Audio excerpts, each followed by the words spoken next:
ঠাকুরগাঁয়ে 3 দিন ব্যাপী যে ইজতেমা, সেই ইজতেমা আজ কিন্তু ফজরের পর থেকেই বয়ানের মাধ্যমে সেই ইজতেমা শুরু হয়েছে। আমি ইতিমধ্যে দাঁড়িয়ে আছি ঠাকুরগাঁও বেসিক শিল্পনগরী এলাকায় যে ইজতেমার মাঠ রয়েছে, সেই ইজতেমার মাঠে কিন্তু আমি অবস্থান করছি।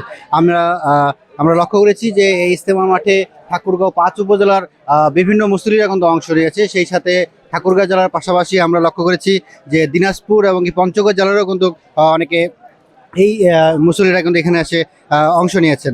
আমাদের সাথে একজন এই ইজতেমার আয়োজক কমিটির মধ্যে একজন রয়েছেন, আমরা একটু তার সঙ্গে কথা বলবো। এই যে ইজতেমাটা এখানে শুরু হলো, কার বয়ানের মাধ্যমে শুরু হলো এবং কি সার্বিক পরিস্থিতি যদি একটু আপনি জানাতেন। জি, আলহামদুলিল্লাহ, আল্লাহ পাক আমাদেরকে একটা এত বড় ইজতেমা করার সুযোগ দিচ্ছেন। সেই জায়গা থেকে আমাদের যারা কাকাইল থেকে এসেছেন মাশওয়ারা করে, আমরা কালকে এসার সময় মাশওয়ারা করে ফয়সালা হয়ে গিয়েছে যে আজকে ফজরের কার বয়ানের মাধ্যমে ইজতেমার কার্যক্রম শুরু হবে। তো আলহামদুলিল্লাহ, সৈয়দ মাসুম সাহেব এর মাধ্যমে, ওনার মাধ্যমে ফজরের আম বয়ানের মাধ্যমে ইজতেমা বয়ান শুরু হয়। বাকি আলহামদুলিল্লাহ, যদিও আবহাওয়া আমাদের অনুকূলে নেই, তারপরও আল্লাহ পাকের শুকরিয়া যে আল্লাহ পাক তারপর আমাদেরকে ময়দানে রাখছেন। তো এই জন্য আমরা সবাই দোয়া করি আল্লাহ পাক যেন আমাদের ইজতেমাকে কামিয়াবি করে এবং এখান থেকে সবাই যেন আল্লাহ রাস্তা বের হয়।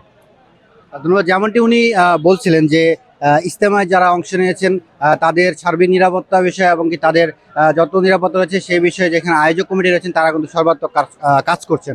একদিকে যেমন তারা কাজ করছেন, অপরদিকে আমি কথা বলেছিলাম ঠাকুরগাঁও পুলিশ সুপারের সঙ্গে, তিনি এই বিষয়টি আমাদেরকে জানিয়েছেন যে ইজতেমার সর্বোচ্চ নিরাপত্তার জন্য প্রশাসনের পক্ষ থেকে এখানে কঠোর ব্যবস্থা নেওয়া হয়েছে। এখানে মাঠে পুলিশ প্রশাসন কাজ করছেন।